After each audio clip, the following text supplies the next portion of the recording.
je passe la main à Yann pour sa conclusion. Merci Yann.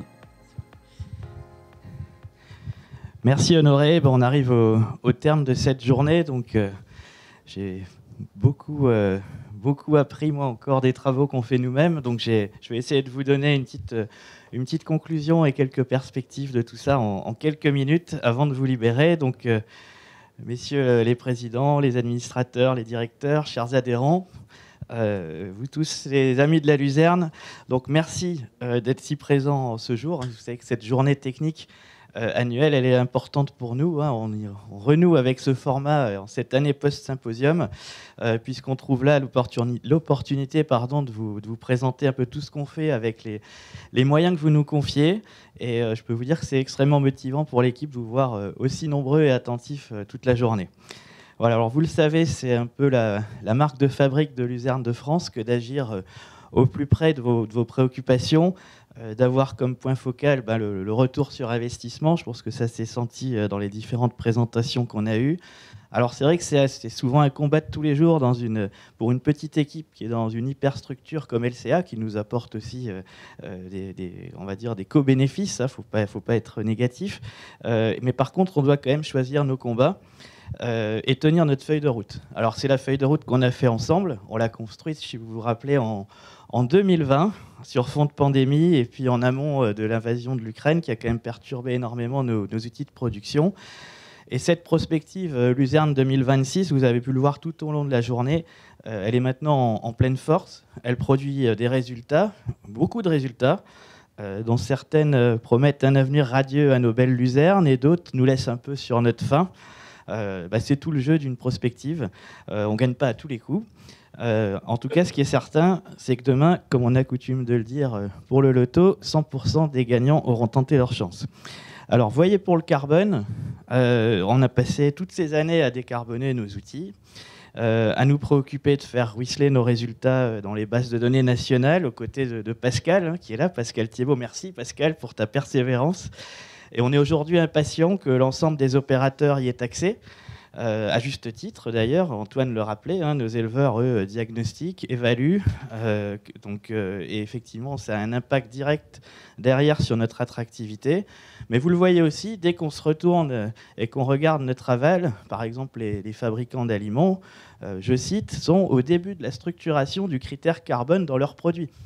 Donc ils s'aperçoivent que ça va coûter cher de réduire, et quand bien même ils se voient imposer des objectifs sectoriels à l'horizon 2030, c'est demain, nous sommes prêts. Nous sommes prêts avec nos luzernes décarbonées à leur apporter un levier de performance clé en main. Voilà. Et d'ailleurs, on le fera dès le 20 mai prochain, puisque nous organisons avec Honoré une rencontre avec nos collègues de LCA Nutrition Animale.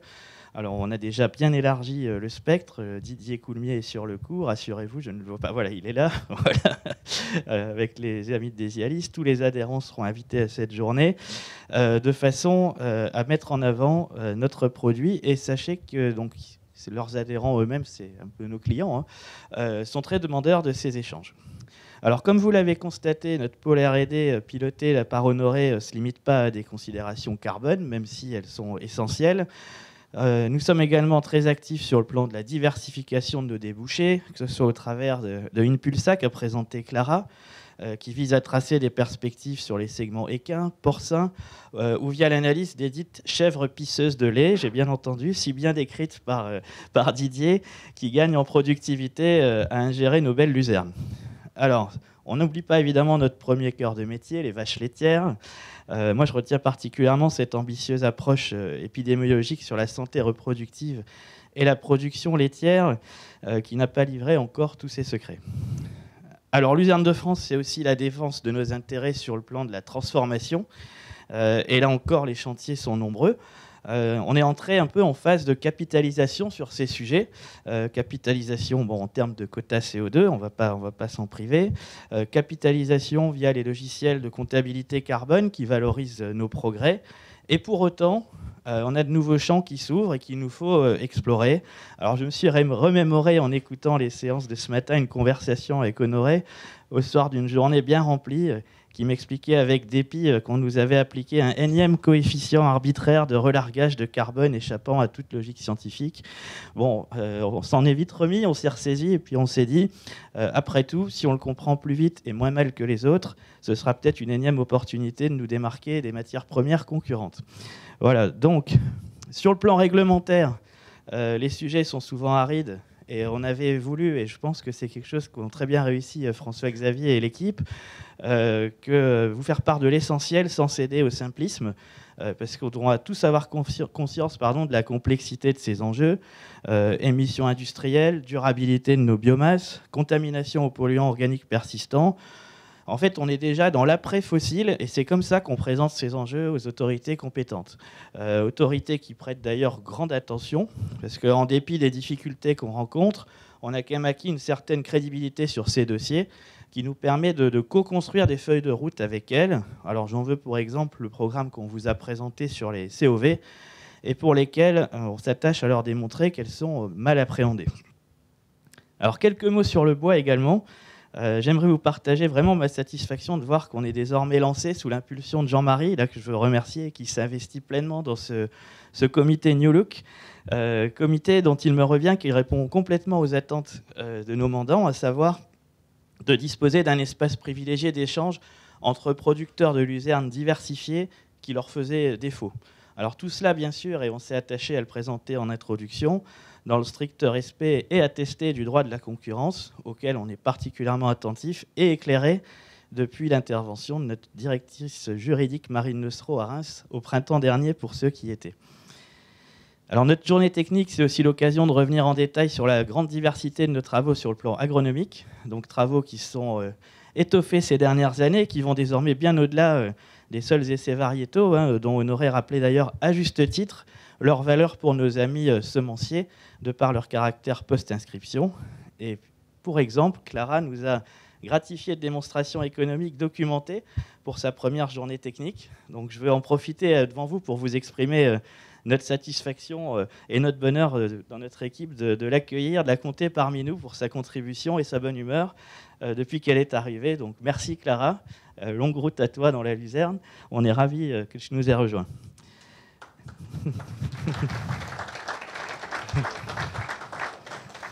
Alors on aurait pu évoquer encore bien d'autres sujets, mais là aussi on a dû faire des choix. Donc on a écouté avec intérêt Philippe Probert, ça m'a fait vraiment plaisir d'entendre Philippe, on n'avait pas eu l'occasion d'échanger depuis un petit moment. Et j'ai rattrapé un autre Philippe, Philippe Lecomte, pour lui proposer l'an prochain de nous faire un éclairage via son réseau Biodiversité Abeilles sur les aménités de la Luzerne et son entomofaune, puisqu'il a bien renforcé son équipe cette année. Donc grand merci à Honoré, dont le pôle recherche et développement a été si prolifique pour sa première année d'existence, et à Benoît et Jessie qui s'excusent mais qui nous ont quittés, pour l'expertise qu'ils apportent à l'autre pôle, industrie et ICPE.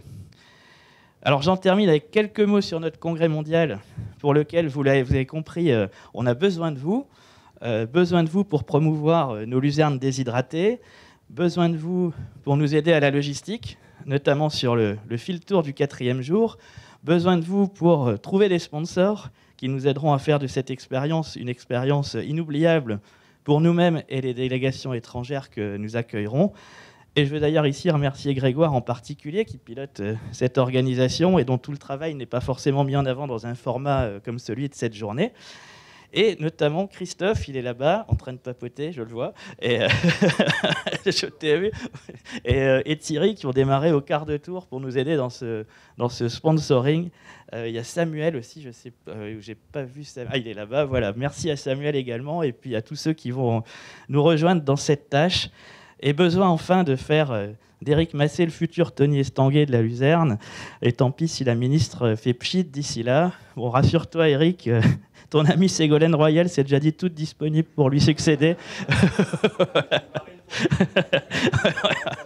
Vous ferez un merveilleux tandem. Voilà, merci à tous pour votre présence, votre écoute, la confiance que vous nous témoignez pour mener ces travaux.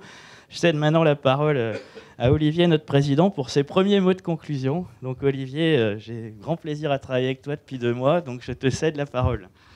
Alors, on avait prévu de vous libérer très tôt Et donc, j'avais ma petite liste de remerciements donc, des joyeux membres animateurs de comités et autres.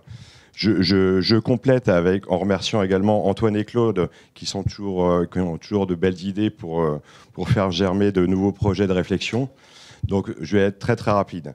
Les échanges furent riches.